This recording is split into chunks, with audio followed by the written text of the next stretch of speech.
money is stampeding towards streaming. Connected television advertising has been the fastest growing part of the advertising economy for the last 2 or 3 years.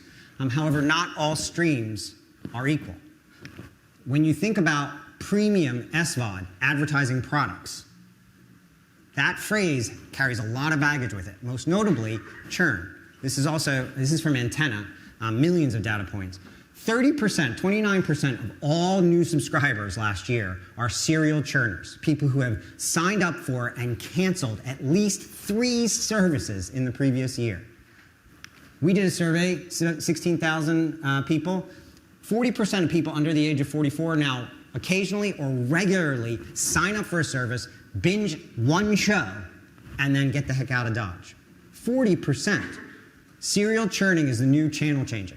And so when somebody churns out, when somebody cancels a subscription, not only do they lose that subscriber revenue, they also lose those ad impressions.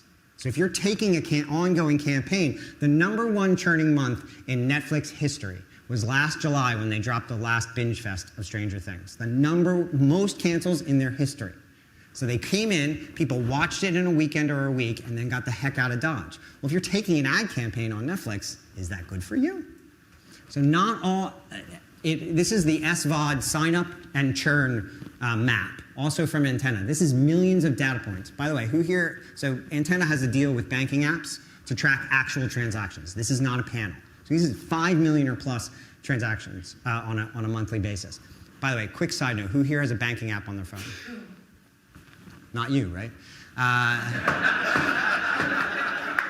Who here read the terms and conditions of the banking app on their phone before they hit yes? So they are tracking you right now.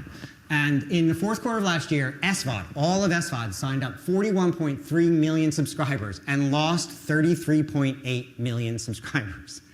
That's 82% loss. That's a shitty business. And by the way, not great for the advertisers who sign up for a lot of these platforms. But we are also in the middle of an ad recession. It's 9 straight months of ad buying declines in the United States. However, bold prediction for you, the ad recession will end in July. This July. Want to know how I know? Math. Look at what happens here. The reason why we're in an ad recession is primarily due to the comparison to the year prior, which, look at January, look at February, look at March. It's hard to keep that pace up, right? Now, in July, the comparison is going to be a lot easier than it was a year ago. The ad recession is going to end magically in the middle of this summer because math, and you're going to hear about advertising's back this fall, right? What's going to happen, though, is not all the ads are going to be shared equally amongst all the players because gravity sucks. Ads are going to go where the ads are most effective. Ads are going to go where the ads are already working. They're not going to go places where the data sucks and or we're not sure whether they're working or not. How do I know this? This is a poll of advertisers from Advertising Perceptions. And what you can see is this year, people moved money out of the upfront into big brand advertising and into performance marketing in scatter. This happened in the upfront, and it's going to happen all year.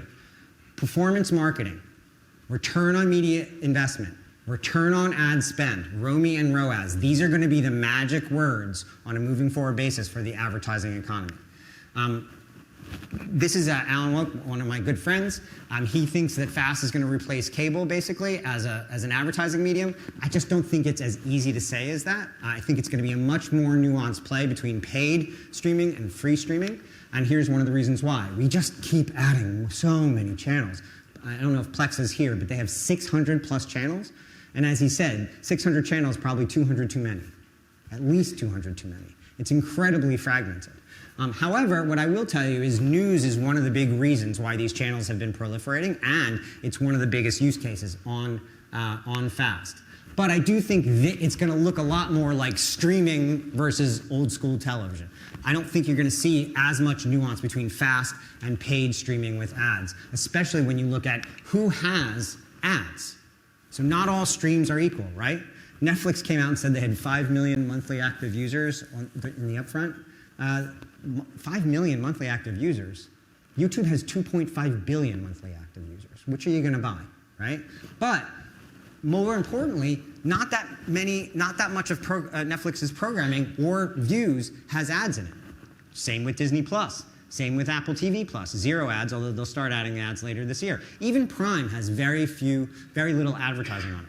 However, Freevee, Paramount Plus, Pluto, they have more advertising. So if you're an advertiser, where are you going to put your money? You're going to put your money where 100% of the available ecosystem has an ad product in it, or are you going to put it where only 1% of the ecosystem has an ad product in it?